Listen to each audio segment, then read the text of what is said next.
Hello student, मेरा नाम धीरज कुमार है और आज मैं आप लोगों के बीच में क्लास 9th का मैथ का फर्स्ट चैप्टर 1.1 बताने जा रहा हूँ। तो आइए इस वीडियो में हम देखते हैं 1.1 कैसे सोल्व किया जाता है। सबसे पहला क्वेश्चन प्रश्नावली ये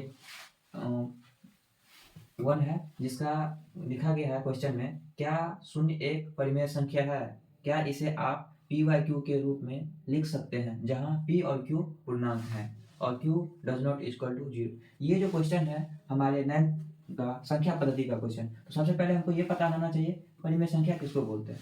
तो परिमेय संख्या, इसमें संख्या के बारे में हम जानकारी देते हैं। संख्या दो प्रकार के होते हैं, एक होते हैं वास्तविक संख्या और एक होते हैं काल्पनिक संख्या। वास्तविक संख्या और दूसरा होता है काल्पनिक संख्या। तो वास्तविक संख्या भी दो प्रकार के होते हैं, एक होते हैं परिमेय संख्या और एक होते हैं अपरिमेय संख्या।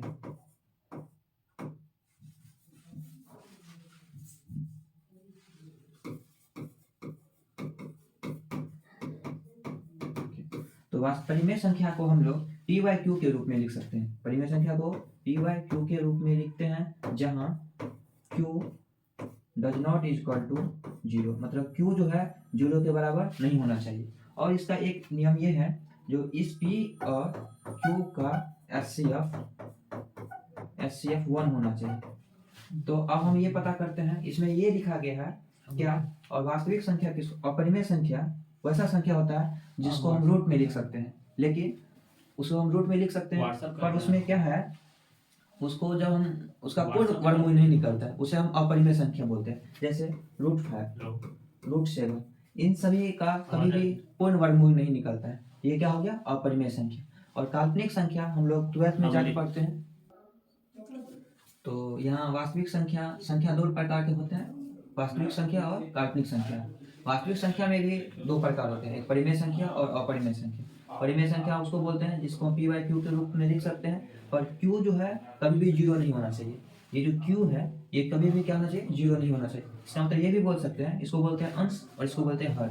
ये हर जो है कभी भी 0 नहीं होना चाहिए। परिमेय संख्या का लिखने का यही तरीका है, यदि हर 0 हो जाएगा तो वो परिमेय संख्या नहीं होगा। और अपरिमेय संख्या में हम इसको रूट के अंदर में लिख सकते हैं, इसका पूर्ण वर्गमूल नहीं निकाल सकते। जिसका हम पूर्ण वर्गमूल नहीं निकाल सकते हैं वो क्या हो गया, अपरिमेय संख्या। और काल्पनिक संख्या हम 12th में पढ़ते हैं, 11th-12th में। इसको हम रूट के अंदर माइनस लगा के लिख सकते हैं, जैसे √-6 हुआ, √-5 हुआ, √7 हुआ, ये सभी क्या हो गया, वास्तविक संख्या। जब हम माइनस में जाते हैं रूट के अंदर में, वो हो जाता है वास्तविक संख्या। तो और अब हम ये बताना चाह रहे हैं, क्या शून्य एक परिमेय संख्या है? अब शून्य एक परिमेय संख्या है या नहीं है, इसके बारे में जानकारी प्राप्त करते हैं। तो शून्य जो है, हम शून्य को यहाँ पे चलो इसी साइड बनाते हैं। यहाँ पे हल लिखे हैं। देखिए, हम शून्य को 0/1 लिख सकते हैं। यदि 0/1 लिख सकते हैं तो p = 0 और q = 1 हुआ। तो हमको क्या होना चाहिए, q बराबर 1 है। लेकिन परिमेय संख्या का ये रूल है, p q बराबर 0 नहीं होना चाहिए। तो 0 नहीं है, इसीलिए हम इसको p 0/1 लिख सकते हैं। तो 0/1 का वैल्यू हो जाएगा 0। ये क्या होता है, ये एक परिमेय संख्या है, इसको हम परिमेय संख्या लिख सकते हैं। क्योंकि हम 0/1 लिखते हैं तो यहाँ 1 जो है q हो जाता है, और q जो है किसके बराबर है, 1 के बराबर। यदि इसको हम इस तरह से लिखते हैं, या कोई भी नंबर में यदि हम किसी नंबर में 0 से डिवाइड करते हैं तब वो इन्फिनिट होता है। पर यहाँ पर तो वो है नहीं, किसी नंबर में 0 से डिवाइड कर नहीं रहे, इसीलिए हम इसको 0/1 लिख सकते हैं। इसका वैल्यू होगा 0, और इसको हम इसीलिए यहाँ पे जो 1 है, q = 1 है, तो ये परिमेय संख्या है। अब हम दूसरा प्रश्न पे आते हैं। यहाँ लिखा गया है 2 और 3 और 4 के बीच में, 3 और 4 के बीच में 6 परिमेय संख्या ज्ञात है। तो अब हम उसको देखते हैं किस तरह से बनाया जाता है।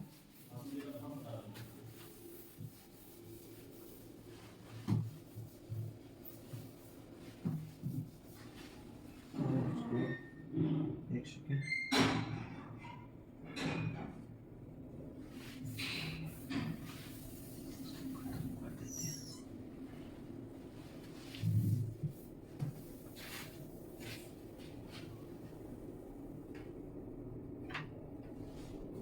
दूसरा क्वेश्चन देखते हैं।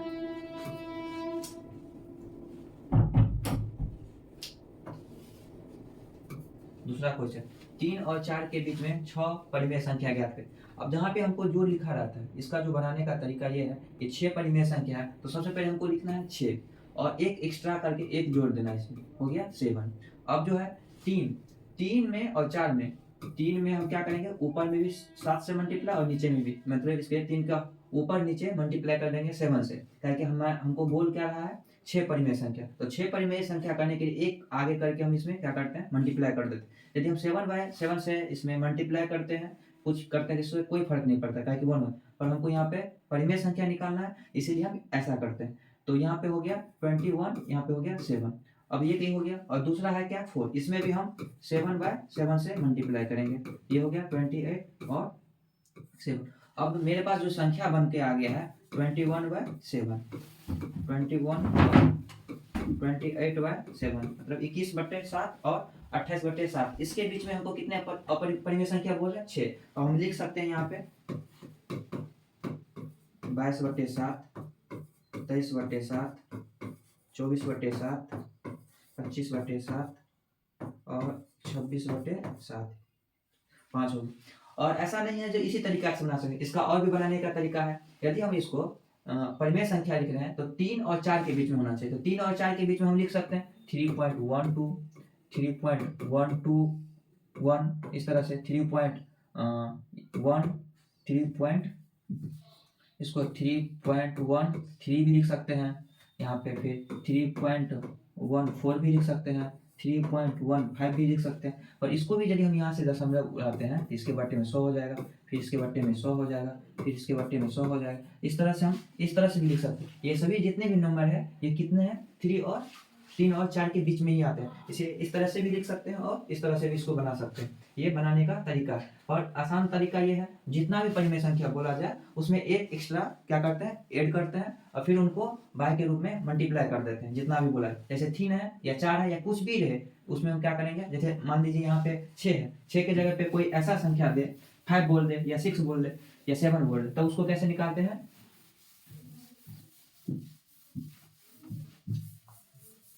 जैसे कोई एक संख्या, कोई नंबर दे दिया, क्या कहते हैं 5 और 9 के बीच में 7 परिमेय संख्या बताइए। तो 5 7 परिमेय संख्या बोल रहा है, परिमेय संख्या। तो जब ये 7 बोलेगा तो 7 से क्या करना है, हमको एक एक्स्ट्रा लेना है। तो 7 + 1 करेंगे, कितना हो जाएगा 8।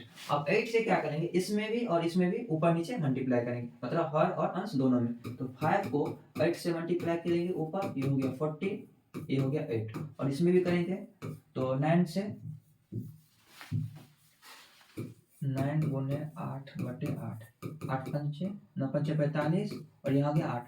अब मेरे पास जो संख्या आ गया है वो कितना है, 40/8 और 45/8।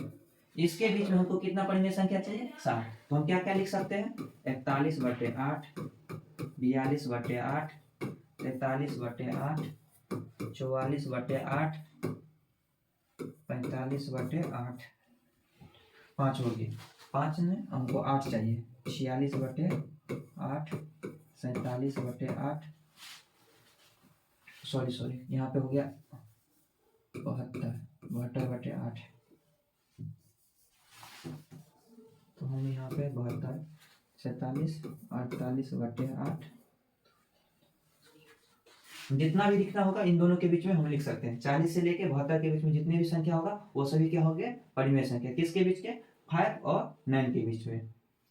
ये और दूसरा ये भी लिख सकते हैं इस तरह से भी, और इसको दशमलव में भी लिख सकते हैं। जैसे 5.1 लिख सकते हैं, 5.2 लिख सकते हैं, 5.3 लिख सकते हैं, 5.4 लिख सकते हैं, 5.5 लिख सकते हैं, 5.6 लिख सकते हैं, ऐसा भी लिख सकते हैं। और इस तरह से भी लिख सकते हैं, 5.12 लिख सकते हैं, 5.13 लिख सकते हैं, 5.14 लिख सकते हैं, 5.15 लिख सकते हैं, 5.16 लिख सकते हैं। मतलब हमको जैसे भी लिखना होगा हम लिख सकते हैं। ये सभी क्या है, परिमेय संख्या है। इसको यदि हम PYQ के लिखना होगा तो हम 10 से कर देंगे, इसको लिखना होगा तो 100 से डिवाइड कर देंगे। ये सभी क्या है, परिमेय संख्या लिखने का एक तरीका है।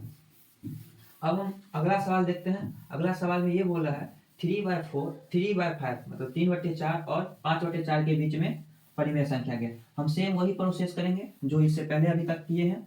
इसमें भी कितना बोल रहे हैं 5, तो हम क्या करेंगे 5 से आगे करेंगे। यहाँ 5 + 1 किए, क्या हो गया 6। अब 6 में क्या करेंगे, इसमें भी मल्टीप्लाई करेंगे और इसमें भी करेंगे। तो 6 में हम मल्टीप्लाई ऊपर नीचे करना पड़ेगा। जब भी करेंगे मल्टीप्लाई तो ऊपर नीचे मतलब अंश और हर दोनों तरफ करेंगे, एक ही तरफ नहीं करना है, ताकि दोनों तरफ मल्टीप्लाई करने से ये होता है जो कट के हम, इसका मतलब हम कुछ नहीं किए उसमें मल्टीप्लाई। 3 और 5 में हम 6 से ऊपर भी मल्टीप्लाई करेंगे और 6 से नीचे। इसका हो गया कितना 36 18 और 56 30। और दूसरा है 4/5, इसमें हम भी 6 से मल्टीप्लाई करेंगे, कितना होगा 6 चौका 24 और 56 30। अब यहाँ पे जो संख्या मेरे पास आ गया है वो 18/30 और 24/30। इसके बीच में कितना बोल रहा है 5, तो हम 5 इसमें से निकाल लेंगे। 19/30, 20/30, 21/30, 22/30 और 23/30। ऐसा नहीं 23, ये भी लिख सकते हैं। यहाँ 24 तक है। ये हमारा क्या हो गया, ये हमारा परिमेय संख्या हो गई। अब इसको यदि हमको ऐसा भी लिखना है, इसको हम डिवाइड कर देंगे। डिवाइड करने के बाद उसको पॉइंट में भी लिख सकते हैं। तो हमको परिमेय संख्या जब भी बोलता है तो हम क्या लिखते हैं उसको p/q में। ये जो होते हैं p/q के रूप में सभी लिखा गया।